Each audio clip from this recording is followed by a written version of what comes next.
안녕하십니까? 네. 복되신 주 예수 그리스도의 이름으로 여러분 모두를 축복합니다. 네.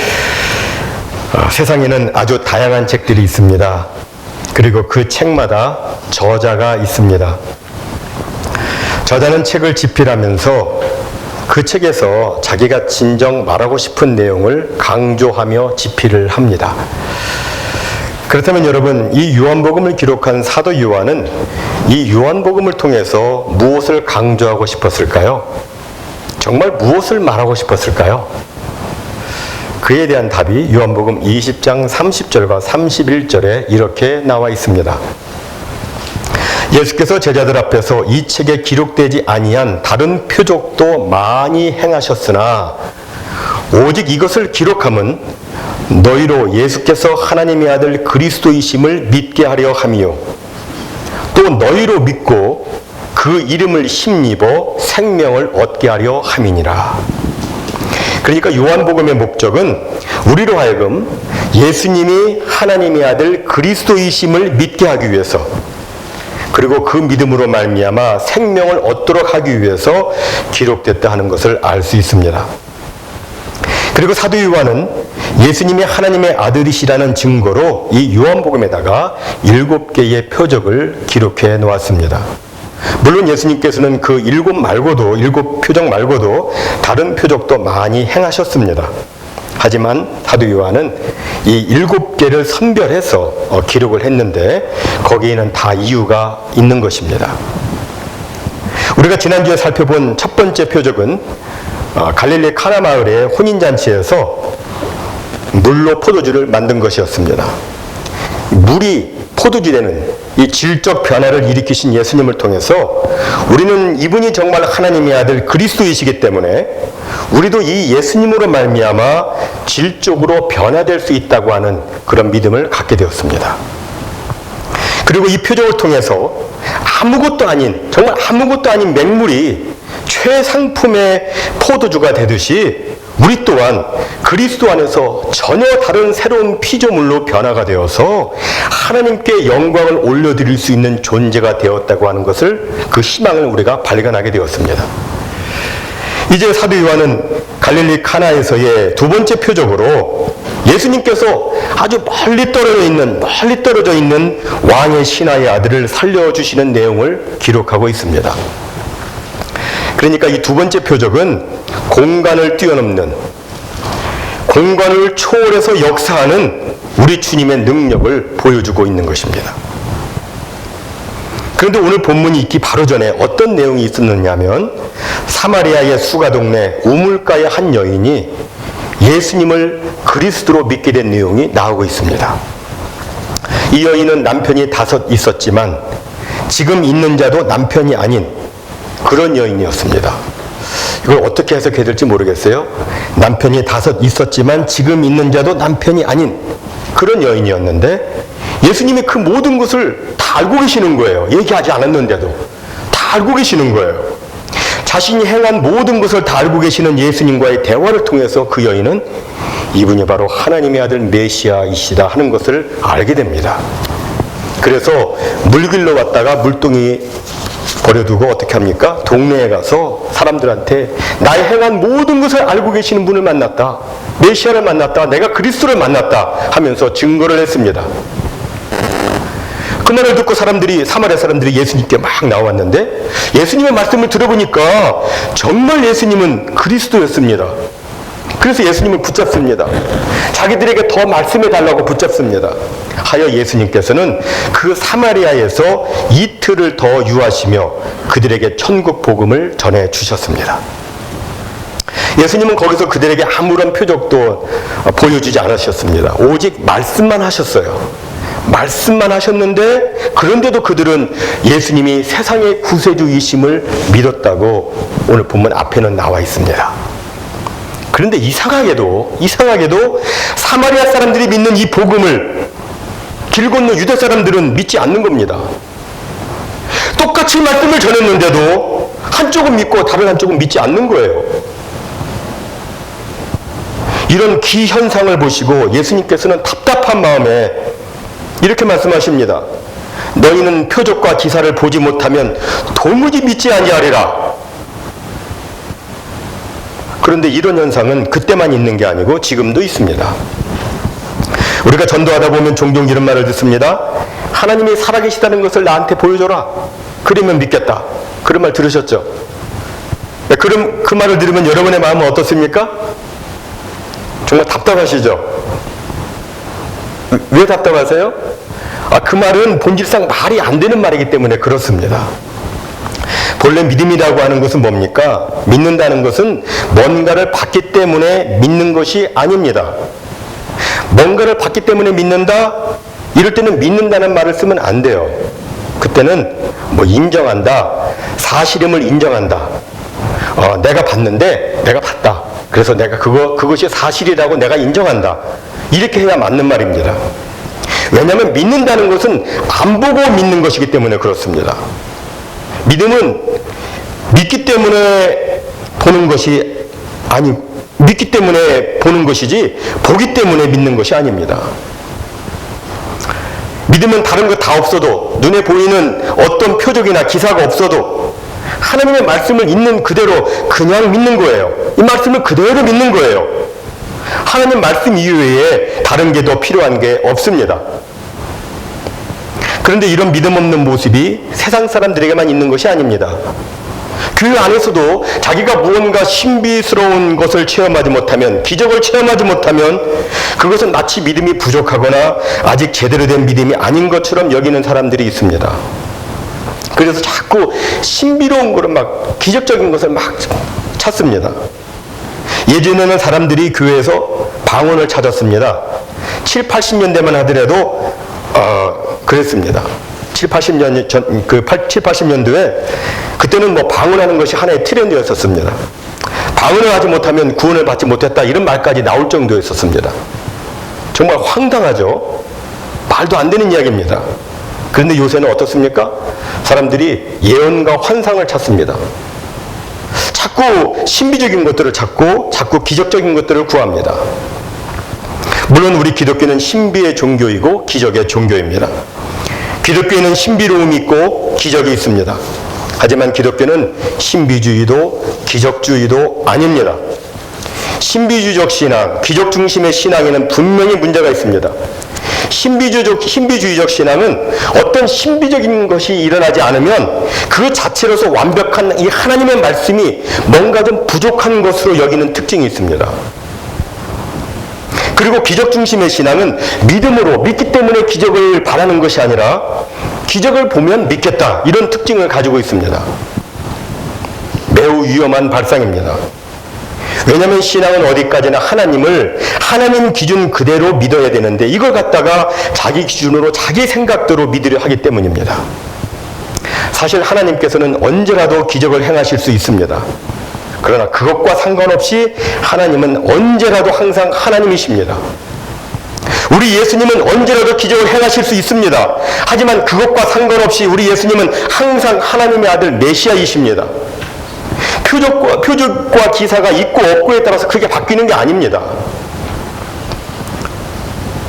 성경은 기적 이전에 하나님 말씀에 근거를 둔 믿음을 요구하고 있습니다.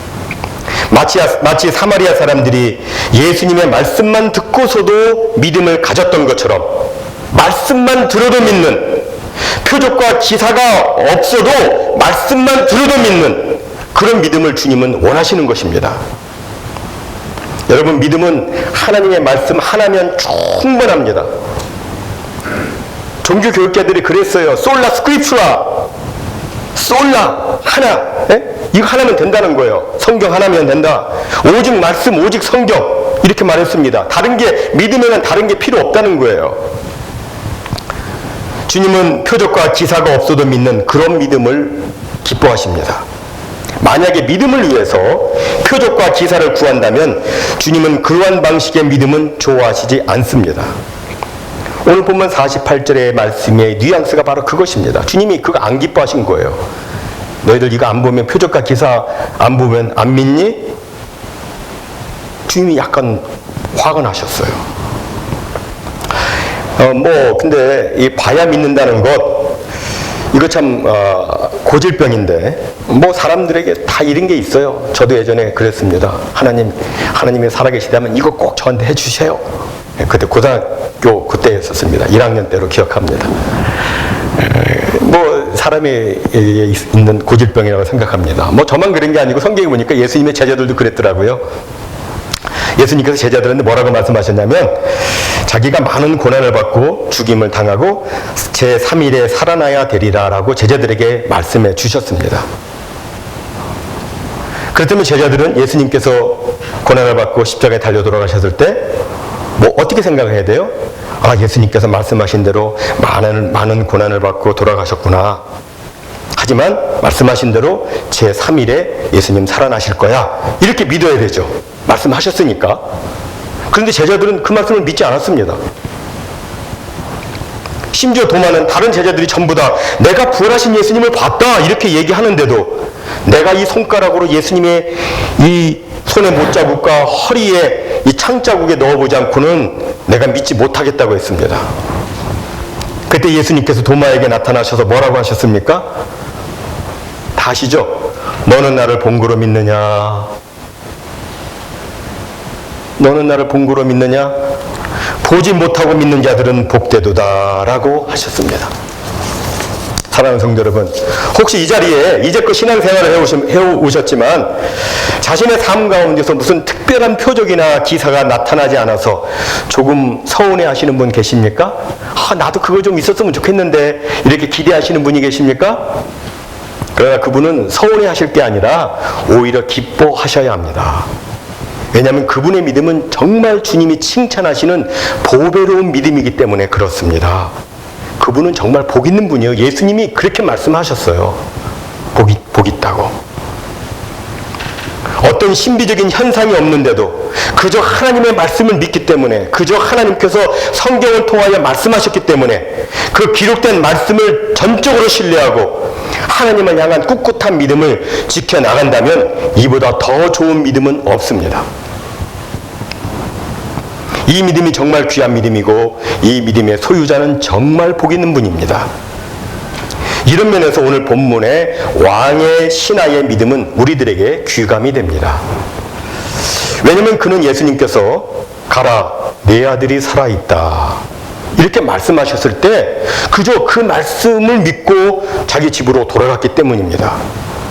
사실 그가 갈릴리 가나에 온 것은 어떻게든지 예수님을 자기 집으로 모시고 가서 아들을 치료하기 위해서였습니다. 그런데 예수님은 그냥 가라고 말씀하십니다. 이 말을 듣고 왕의 신하가 길을 떠났는데 이것은 어떻게 보면 그가 도움을 얻을 수 있는 마지막 남은 유일한 기회를 놓친 것입니다. 인간적으로 생각해보면 그는 무슨 일이 있어도 예수님을 집에 모시고 가야만 했습니다. 아니면 적어도 집에 가기 전에 예수님의 말씀이 정말이라면 저한테 어떤 표적을 보여주세요. 어떤 기사를 보여주세요. 그것을 증거로 좀 보여주세요. 이렇게 부탁했어야 했을 것입니다. 그런데 그는 그렇게 하지 않았어요. 그게 아니라 주님이 가라. 네 아들이 살아있다. 이 말씀 하나만 붙잡고 집으로 가는 겁니다. 이 왕의 신하가 누구였을까요? 누구 같아요, 여러분? 이에 대한 견해가 여러 개 있는데 제가 이것을 뭐 구체적으로 쭉 설명하면 여러분들 많이 좋으실 것 같아요. 근데 짧게 제가 설명하자면 이 사람은 당시 로마를 대신해서 유대 땅을 다스렸던 헤롯 왕가의 고위 관리였습니다. 아주 높은 위치의 사람이었습니다. 당대의 부귀 영화를 누리던 상류층 인사였습니다. 그는 인간적으로 보면 아쉬울 게 전혀 없는 사람이었습니다. 하지만 그에게 큰 위기가 닥쳐왔습니다. 이것은 그의 아들이 병들어 죽게 된 것입니다. 46절에 보면 그의 아들 이렇게 되어 있는데 헬라어 성경에 보면 그의 아들 곡에다가 정관사를 또 붙여놨어요. 그 아들 그렇게 되어 있어요. 무엇을 보여주고 있냐면 이것은 그에게 하나밖에 없는 그 외아들임을 암시하고 있습니다. 여러분 한번 상상해 보십시오. 하나밖에 없는 아들이 다 죽게 되었습니다. 속이 어떻겠습니까? 뭐 아들 둘이 있어도 아들 아프면 속이 막 타죠. 예? 많이 있어도 자식 아프면 속이 탑니다. 자식 키워봐서 다 아시겠지만 자식 아프면 부모 속은 새카맣게 타들어갑니다. 발을 동동 구르고 안절부절 못하게 됩니다. 분명 이 왕의 신하도 죽어가는 그 아들을 보면서 괴로워 어쩔 줄을 몰랐을 것입니다. 그리고 아무리 자기에게 부귀 영화 권세가 있어도 죽어가는 이 아들을 위해서 아무것도 할 수 없는 자신의 모습을 보면서 도대체 내가 뭔가 정말 내가 한심하다, 무능하다 이런 생각도 들었을 것입니다. 그리고 할 수만 있다면 무엇이든 붙잡고 싶어 했을 것입니다. 여기서 우리는 무엇을 발견해 볼 수 있습니까? 인생의 위기는 누구에게나 온다고 하는 것입니다.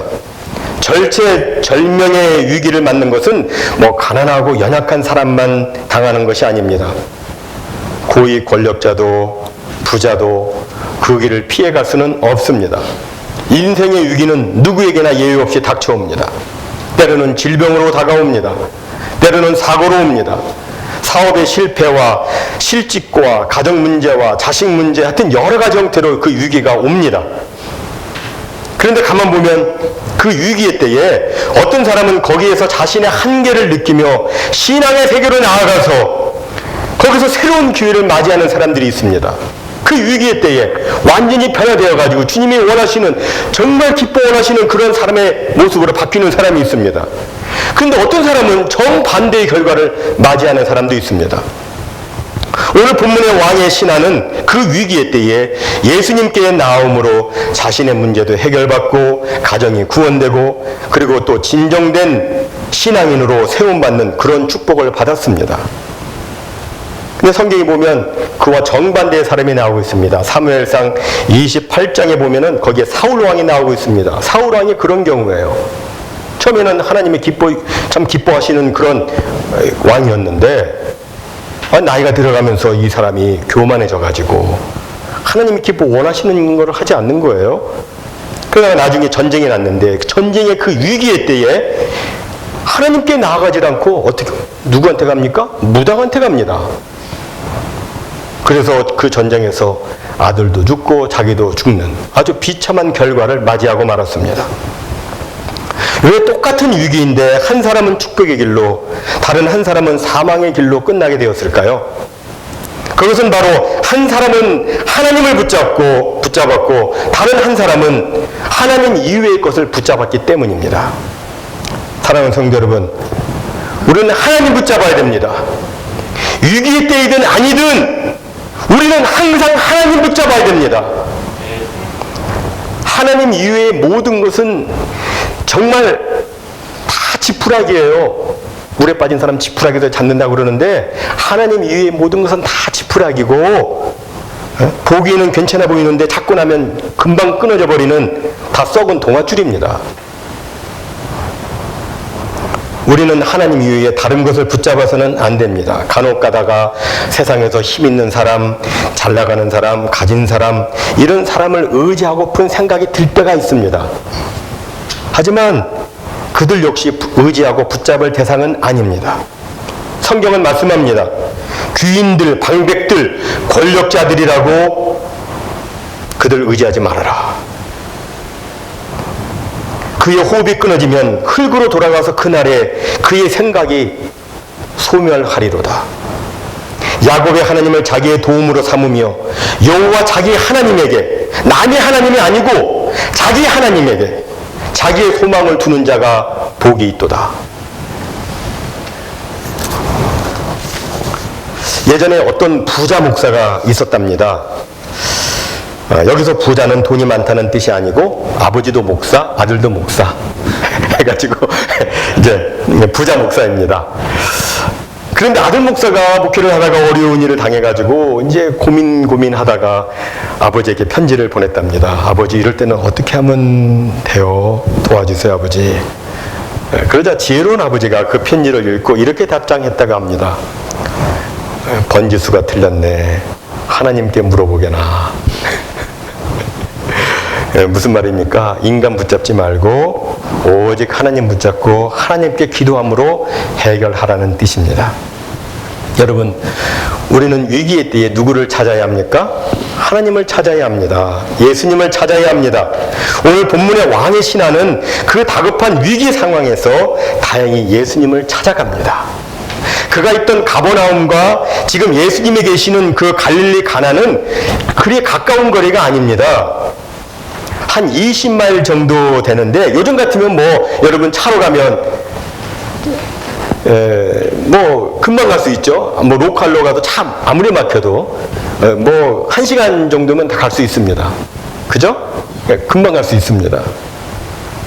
하지만 걸어가면 20마일 꽤 먼 거리입니다. 여러분 한번 20마일 걸어간다고 한번 생각해 보십시오. 오늘 조혜정 집사님 집에서 교회까지 거리가 한 20마일 정도 되시나요? 예. 그거 걸어온다고 생각해 보세요. 이거 아찔합니다. 아찔합니다. 게다가 지체 높은 나리가 아직 무명 인사 같았던 예수님을 찾아간다는 것은 쉽지 않은 일이었습니다. 그가 예수님을 찾아갔다는 사실이 알려지면 요즘 같으면 SNS 검색체 1순위에 딱 오를 큰 화제거리였습니다. 누가 예수를 만났대. 그 유명한 사람이 예수를 만났대. 그러나 왕의 신하는 다른 사람들이 어떻게 보든지 어떻게 말하든지 개의치 않았습니다. 왜냐하면 아들이 죽어가고 있기 때문입니다. 아들 살리겠다는데, 아들 구원시키겠다는데 창피스러울 게 뭐가 있습니까? 그래서 자신의 모든 것을 다 내려놓고 주님 앞에 나아가서 간청을 하는 겁니다. 우리는 여기서 한 가지 배울 게 있습니다. 우리가 정말 주님의 도움을 원한다면, 우리가 정말 주님께서 도와주시기를 원한다면 자신의 모든 것을 다 내려놓는 그런 겸손이 필요하다는 것입니다. 그리고 다른 사람이 무엇이라 해도 오직 예수님에게 집중하는 자세를 가져야 합니다. 진정 예수님 앞에 나오는 데는 뭐 자존심, 형식, 인습, 뭐 체면 따위 이런 거 다 필요 없습니다. 이거 다 필요 없어요. 그저 겸손히 주님 앞에 나가기만 하면 됩니다. 예수님께 나아간 왕의 신하는 이제 예수님께 간청을 합니다. 오늘 본문 47절에 보면 가서 청하되 이렇게 되어 있습니다. 여기 청하되는 한국에 있는 청하되 아니고 청하되입니다. 청하되. 이 단어는 시제가 좀 특이합니다. 시제가 imperfect예요. 그러니까 미완료 시제입니다. 미완료 시제. 이 헬라어는 이런 미완료 시제가 있는데 무슨 뜻이냐면 아직 끝난 게 아니라는 겁니다. 아직 끝난 게 아니다. 무슨 뜻이냐면 그거 예수님한테 청할 때 한 번 청하고 끝났다 이게 아니에요. 여기 청하되는 반복적으로 아주 미완료니까 지속적으로 아직도 안 끝났어요. 끈질기게 아직도 안 끝났습니다. 계속해서 언제까지? 주님 응답하실 때까지. 그때까지 계속해서 간청했다는 그런 의미입니다. 우리도 응답을 받으려면 이런 자세를 가지고 있어야 됩니다. 계속해서 기도하는 거예요. 낙심치 말고 계속해서 간구하는 겁니다. 그럼 하나님이 들어 응답해 주십니다. 오늘 본문에는 나와 있지 않지만 이 왕의 아마 이 신하는 아마도 주님 앞에 나아가서 무릎을 꿇고 두 손을 모으고 간청했을 것입니다. 제발 저희 집에 오셔서 제 죽어간 아들을 고쳐주십시오. 제 아들이 죽기 전에 제발 내려와 주십시오. 제발 부탁입니다. 제발 부탁입니다 하면서 계속해서 간청하며 매달렸을 것입니다. 이렇게 간절히 요청하니 지금식으로 말하면 간절히 그렇게 기도하니 예수님께서 그를 긍휼히 여겨주셨습니다. 조금 전에 예수님의 마음이 별로 편하지 않았습니다. 너희들은 표적과 기사를 보지 않으면 도무지 믿지 아니하리라. 이런 마음의 상태였었는데 그가 주님 앞에 나아가가지고 간청하니까 주님의 마음이 그 사람을 향해서 열려지게 되었습니다. 그래서 그의 아들을 고쳐주셨습니다. 간절한 기도. 어떤 사람은 간절한 기도가 뭐냐 하니까 간이 저리도록 기도하는 것이라고. 간이 저리도록 기도하는 것이라고. 정말 간이 저리도록 하는 간절한 기도는 주님의 마음을 움직입니다. 우리의 눈물 어린 간절한 기도는 예수님의 심장을 터질 듯하게 만듭니다. 남편을 위해서, 아내를 위해서, 자녀를 위해서, 그리고 교회를 위해서 간절히 기도하는 그 기도는 주님의 마음을 움직입니다. 왕의 신하의 간청은 예수님의 마음을 움직였고, 그래서 그의 아들은 치유받게 되고, 이를 통해서 그와 온 가족이 구세주이신 예수님을 믿는 그의 간절한 기도가 표적으로 연결되는 구원의 역사를 경험하게 된 것입니다.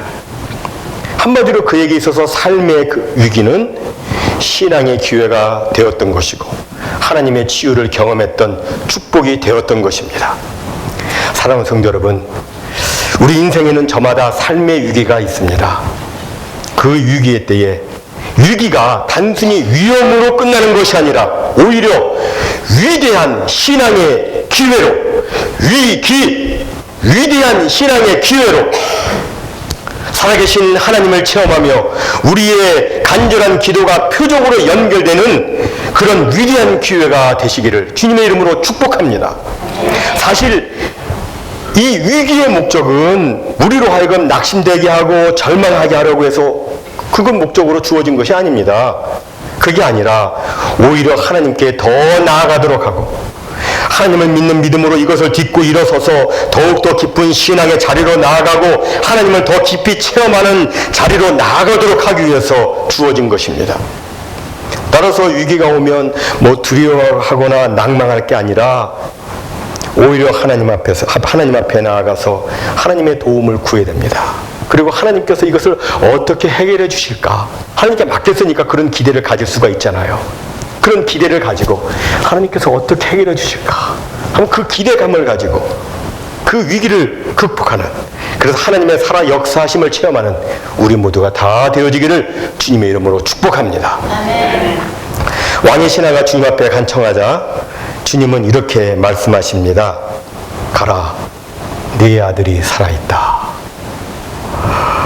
여기 살았다는 말은 이미 회복되어 살아있으니까 걱정 말라는 뜻입니다. 그러니까 다시 말해서 이제 그냥 그렇게 믿고 집에 가면 된다. 믿고 집에 가면 돼. 그런 뜻입니다. 근데 사실 이것은 이 왕의 신하의 기대와는 전혀 다른 것이었습니다. 기대한 거는 예수님을 모시고 가는 거였는데, 그래서 예수님으로 하여금 그 아들의 머리에 손 얹고 기도하는 안수받는 걸 원했는데 예수님은 그냥 가라고 하십니다. 완전히 생각을 뒤엎는 그런 반응을 예수님이 보여주셨습니다. 그런데 그때 왕의 신하의 마음속에 이런 생각이 갑자기 들었습니다. 하지만 이 예수님이 정말 하나님의 아들 메시아이시라면 예수님이 자기 집에 가시나 안 가시나, 예수님이 자기 옆에 계시나 떨어져 있으나, 예수님이 안수해 주시나 안 해주시나 마찬가지라는 생각이 그에게 들었습니다. 그래서 신하가 예수님의 말씀에 믿음으로 반응을 합니다. 50절 하반절에 보니까 믿고 가더니 이렇게 되어 있어요. 믿고 가더니. 그는 예수님의 말씀을 믿었습니다.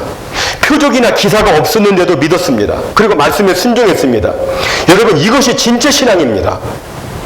집으로 가는 거리 빨리 가도 한 20마일 가려면 몇 시간 걸릴 것 같아요? 우리 몇 시간 걸릴 것 같습니까? 20마일 걸어가려면 뭐 계산이 복잡하시죠? 한 적어도 8시간은 걸릴 것 같아요. 그죠? 20마일 가려면 적어도 8시간은 가야 되는데, 가는 도중에 그의 마음이 어떠했을까요? 막 지금 예수님 말씀 듣고 이제 가는 거예요. 믿고 가더니 지금 가고 있습니다. 짧은 거리 아니에요? 막 가는데 그의 마음이 어떠했을까요? 1번 초조했다. 2번 불안했다. 3번 두려웠다. 4번 의심이 들었다.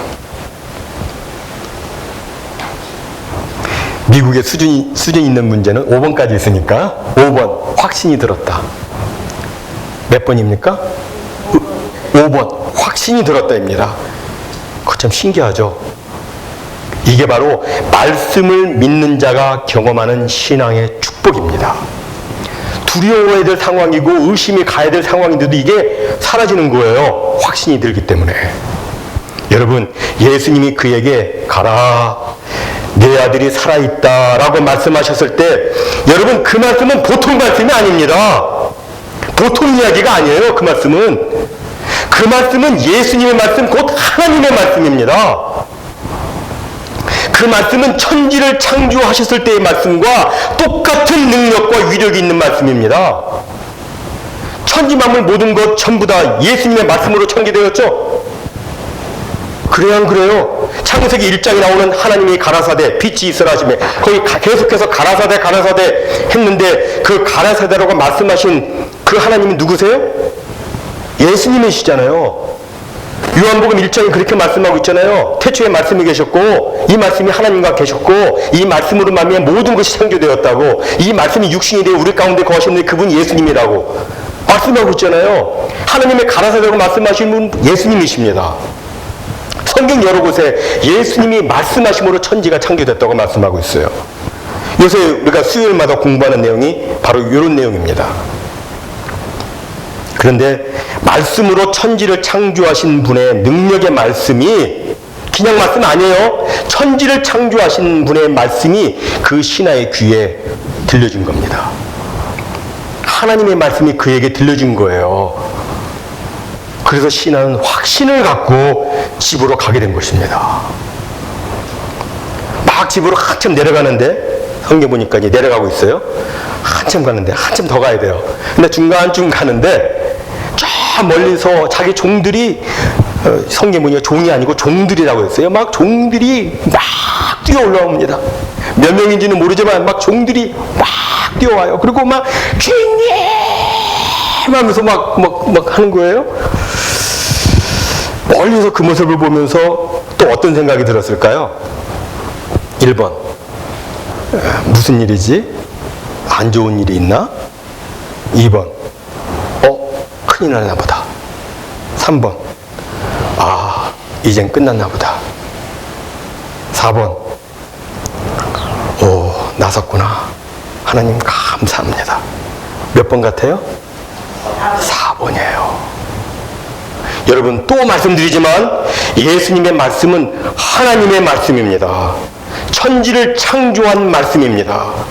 무에서, 아무것도 없는 무에서 유를 창조한 능력의 말씀입니다.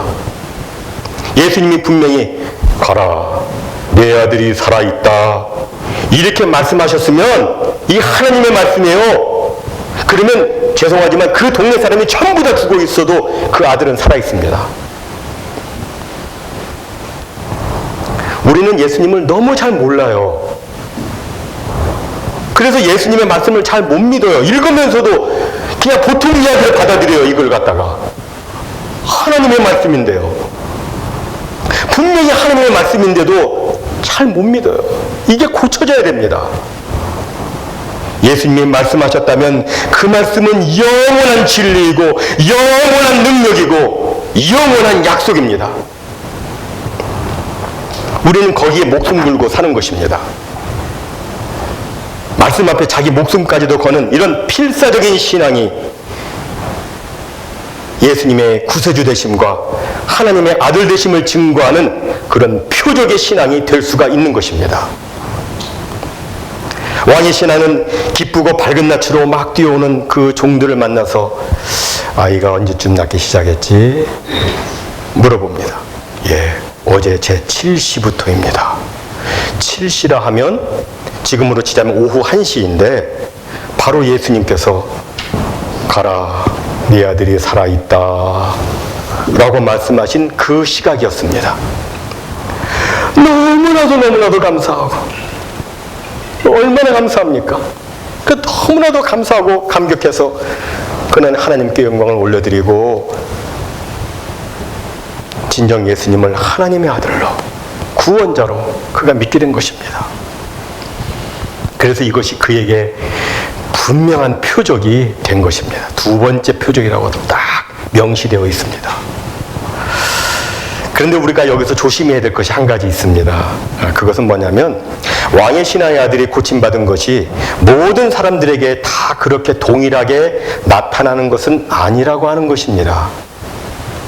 때로는 우리가 간절히 기도를 하고 말씀에 순종해서 살고 있음에도 불구하고 우리의 원하는 대로 이루어지지 않을 때가 있습니다. 그럴 때 우리는 우리의 믿음을 잃지 말아야 됩니다. 사실 그럴 때 믿음을 지키는 것이 진짜 신앙입니다. 우리가 다니엘서 3장을 보면 다니엘의 세 친구를 보게 됩니다.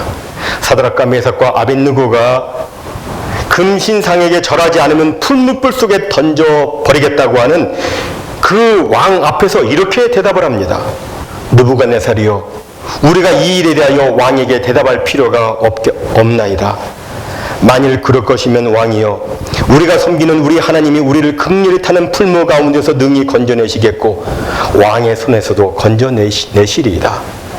그리 아니하실지라도 왕이여, 우리가 왕의 신들을 섬기지도 아니하고 왕이 세우신 금신상에게 절하지도 아니하리이다. 그렇게 하옵소서. 물론 나중에 기적이 일어나가지고 살아났지만 여기서 중요한 것은 그 기적이 아니라 기적을 믿지만 기적이 안 일어나도 나는 끝까지 하나님을 믿고 따르겠다고 하는 그들의 신앙입니다. 이것이 정말 중요한 것입니다. 우리 믿음의 선진들은 그런 신앙으로 살았습니다. 목숨이 경각간에 달려있는데도 그 신앙 가지고 살았어요. 그들은 기적이 일어나지 않아도 신앙을 지켰습니다. 이게 참 신앙인데 하나님께서는 이런 신앙을 귀시 보시고 또 이런 신앙을 사용하셔서 당신의 뜻을 이루어 나가십니다.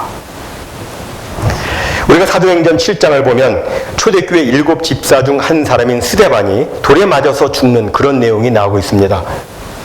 그때는 교회가 한참 부흥을 하고 막 힘을 얻어가는 그런 때였기 때문에 그때 만약에 스데반이 돌에 맞았지만 죽지 않고 그냥 살아있는 그런 기적이 나타났다면 교회가 얼마나 더 막 신이 나고 힘을 얻었을까요?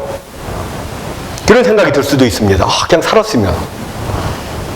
그런데 하나님은 거기서 기적을 베풀지 않으셨습니다. 끝까지 기적을 베풀지 않으셨습니다. 그럼 그것으로 끝났느냐? 그렇지 않습니다. 하나님께서는 오히려 스데반의 그 죽기까지의 신앙을 통해서 더 큰 기적을 행하셨습니다. 그것이 뭐죠? 사울이 바울로 대사도로 변화되는 그 엄청난 일을 하나님께서 그 순간에 이루신 것입니다. 스데반이 살아서 할 수 없는 일이었어요, 그것은. 근데 스데반이 죽으니까 그렇게 된 것입니다. 하나님께서는 이렇게 당신의 주권에 따라서 이렇게도 하시고 저렇게도 하십니다. 우리는 모든 것을 다 하나님께 맡겼기 때문에 그저 하나님을 신뢰하고 하나님께서 주신 말씀에 묵묵히 한 걸음씩 한 걸음씩 순종하면서 따라가는 것입니다. 그럼 나머지는 하나님께서 하나님의 영광을 위하여 모든 것이 합력하여 선을 이루는 그 역사하심으로 하나님이 인도해 가십니다. 미국 남북 전쟁 시기에 한 병사가 이런 기도를 드렸습니다. 잘 들으십시오, 여러분. 저는 무엇을 성취해 보려고 하나님께 힘을 구했으나 약하게 되어 겸손히 순종을 배울 수 있게 되었습니다. 큰 일을 도모해 보려고 건강을 구했으나 병약하게 되어 더 나은 일을 할 수 있게 되었습니다. 행복하게 살고 싶어서 재물을 구했으나 가난하게 되어 지혜롭게 처신할 줄 알게 되었습니다. 세상의 이름을 떨치고 싶어서 권력을 구했으나 무력하게 되어서 하나님이 필요한 줄을 절실히 알게 되었습니다. 인생을 즐기려고 모든 것을 구했으나 생명을 받아 모든 것을 즐길 수 있게 되었습니다. 구한 것을 하나도 받지 못했지만 오래전부터 소원했던 것은 다 받았습니다. 저는 미련한 입술로 하나님께 아뢰었으나 입술로 드리지 않은 기도도 다 응답받은 셈입니다. 이 세상에서 저만큼 풍성히 복을 받은 사람은 없습니다. 사랑하는 성도 여러분, 예수님은 살아계신 하나님의 아들입니다.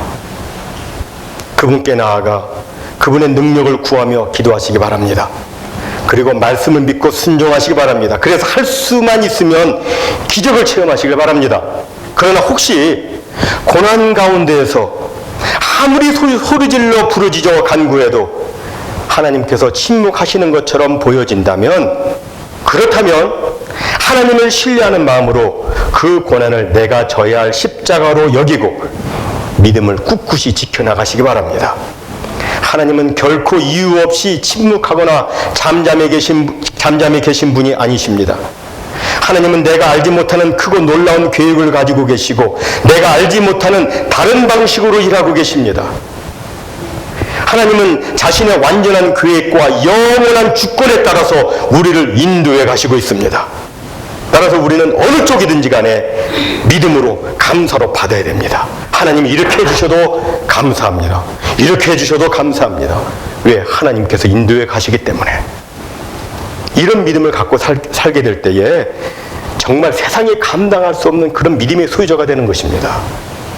우리 모두 이런 믿음을 가지고 점점 우리 주님 오실 날 점점 가까이 오고 있는 이때에 이런 믿음 가지고 살아서 우리의 남은 생에 이 세상에서 어떤 모습을 통해서라도 반드시 승리하여 하나님께 영광을 올려드리는 우리 모두가 다 되시기를 주님의 이름으로 축원해 드립니다. 우리 함께 기도하겠습니다.